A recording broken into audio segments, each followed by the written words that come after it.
하나님 앞에 온전하게 나아가는 주의 자녀가 되기를 먼저 축복합니다. 오늘 함께 보실 하나님의 말씀은 요나서 1장 1절에서 3절 말씀입니다.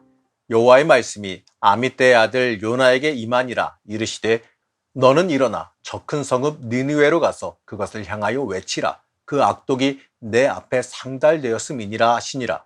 그러나 요나가 여호와의 얼굴을 피하려고 일어나 다시스로 도망하려 하여 욥바로 내려갔더니 마침 다시스로 가는 배를 만난지라.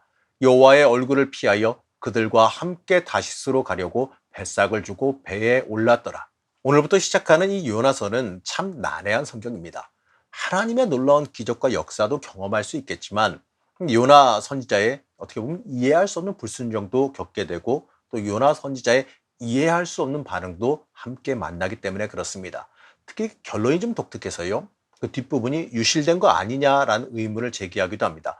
하지만 이 요나서는요, 온 인류를 향한 하나님의 사랑과 또 요나의 불순종을 통해서 우리 자신의 죄악과 교만을 돌아보게 만들어줍니다. 하나님의 사람으로서 살아야 하는 삶의 본질이 무엇인지, 그리고 우리도 모르게 가진 이 영적의 교만이 무엇인지를 깨닫게 해주는 아주 귀한 성경입니다. 요나서를 통하여서요, 신앙의 본질을 다시 한번 돌아보는 귀한 시간 되시기를 제가 간절히 축원합니다. 먼저 요나서의 시대적인 배경을 먼저 살펴봐야겠죠. 먼저 이 요나 선지자는요, 이 요나서 외에 열왕기하 14장 25절에 등장합니다. 이스라엘의 하나님 여호와께서 그의 종 가드에벨 아미떼의 아들 선지자 요나를 통하여 하신 말씀과 같이 여로보암이 이스라엘 영토를 회복하되 하맛 어귀에서부터 아라바 바다까지 하였으니, 요나 선지자는 주전 8세기 호세아, 아모스 선지자와 같이 활동했던 선지자입니다. 이 주변 열강들이 약해져 있었기 때문에 당시 북이스라엘은요, 정치적으로 경제적으로 굉장히 풍요로웠습니다. 그러다 보니까 영적으로 타락해서 하나님을 멀리 떠나 있었습니다. 이러한 배경에서요, 요나서는 당시 이스라엘 백성을 향해서 기록되어진 겁니다. 당시 풍요의 눈이 멀어 하나님을 바라보지 못하고 하나님 백성으로서 사명을 잃어버린 이스라엘을 향해 한 말씀입니다. 선지자 요나의 모습을 통하여서요, 하나님의 명령에 불순종한 이스라엘 백성을 돌아보게 만들어줍니다. 그리고 자신의 모습을 돌아보면서 영적인 교만을 깨뜨리고 하나님께 돌아오게 하려고 하는 하나님의 뜻이 들어있는 겁니다. 요나서는요, 이 땅을 살아가는 현대 그리스도인들에게 아주 깊은 깨달음을 전해줍니다. 세상을 향한 하나님의 마음, 세상을 구원하기 원하시는 하나님의 마음보다 내 자신의 유익만을 구하고 있는 우리의 죄악을 돌아보게 만들어주기 때문에 그렇습니다. 우리는 요나서를 통하여서요, 우리를 하나님의 백성으로 부르신 하나님의 뜻을 되새겨 볼 수 있어야 됩니다. 요나서를 읽으면서 가장 먼저 만나게 되는 주제는요, 과연 인간이 하나님을 피해서 도망갈 수 있는가? 바로 이것입니다. 요나는요, 하나님의 선지자입니다. 하나님의 말씀을 전해서 이스라엘, 그 북이스라엘 영토를 회복하게 크게 쓰임받은 선지자입니다. 그런데 그러한 능력 있는 선지자가 여호와의 얼굴을 피해서 다시스로 도망했습니다. 시작부터요, 굉장히 난감한 주제를 우리에게 던져줍니다. 물론 그렇게 하지 말라는 의미겠지만 이 요나를 보면요, 난감한 건 사실이에요.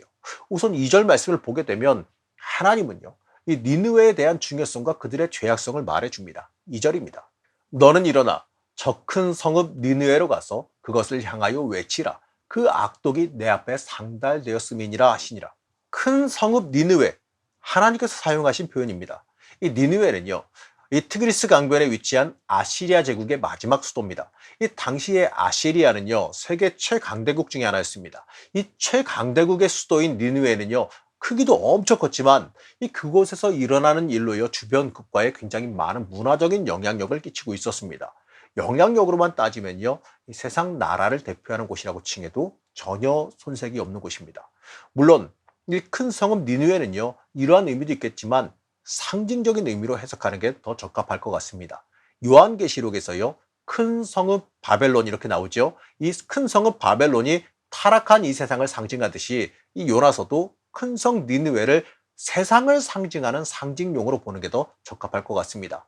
2절 말씀에서요, 그 니느웨가 악해서 그 악함이 하나님 앞에까지 이르렀다 이렇게 말하죠. 이 말은 이 세상 모든 것이 악해서 하나님의 진노 앞에, 하나님의 심판 앞에 처해 있다, 이것을 상징하는 거예요. 그래서 하나님은 니느웨에 가서 그것을 외치라 이렇게 말씀하셨습니다.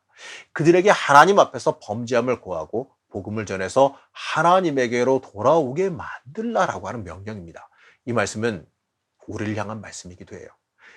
세상에 나가서요, 죄악에서 벗어나라 외쳐야 되는 사명을 우리에게 주셨지만, 믿는 사람, 하나님의 사람, 교회가 나가서 복음을 외쳐라. 이러한 명령이에요. 그들이 이 듣고 돌이키게 만들어라. 이러한 하나님의 명령입니다. 하나님은 세상 모든 사람들이 하나님께로 돌이키기를, 구원받기를 원하십니다. 세상 모든 곳에 복음이 임하기를 원하십니다. 우리는 하나님의 이 명령에 순종할 수 있어야 됩니다.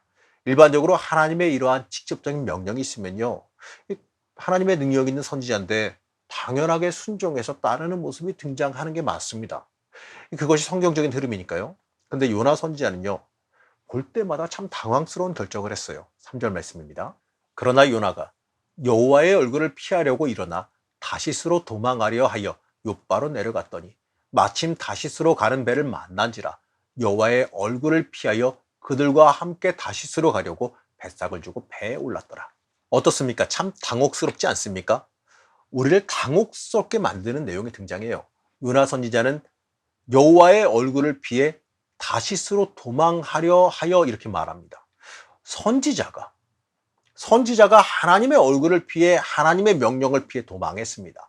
과연 하나님의 얼굴을 피해서 도망갈 수 있을까요? 선지자로서 그것을 모르지는 않았을 텐데 요나 선지자는 왜 이런 결정을 했겠습니까?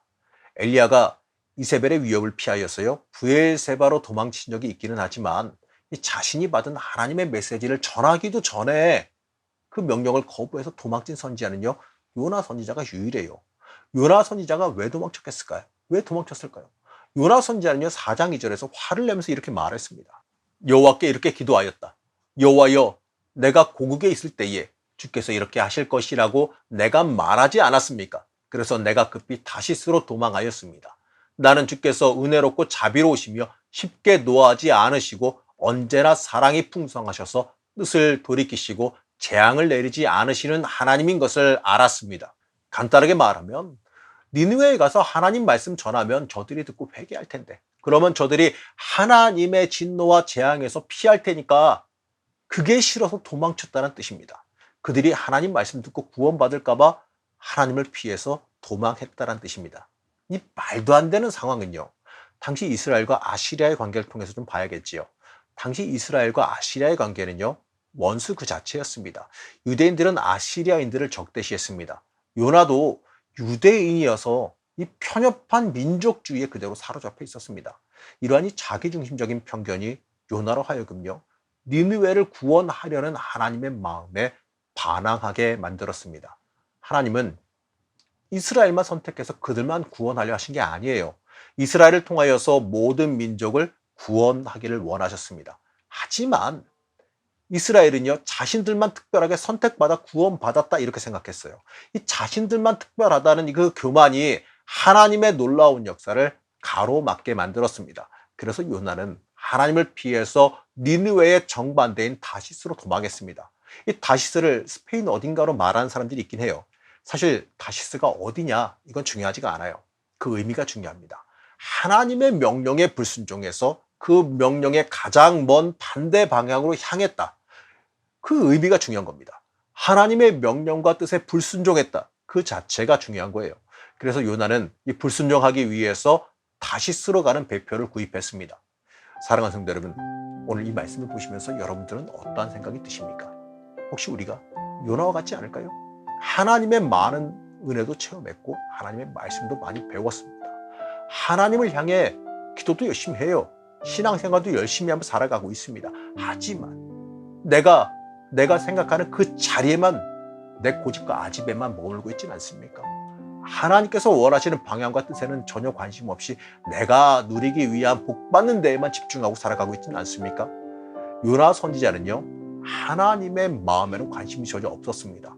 이방을 향한 하나님의 뜻과 계획에는 관심이 없었어요. 오로지 자신의 민족을 위한 하나님의 계획에만 관심을 두고 있었습니다.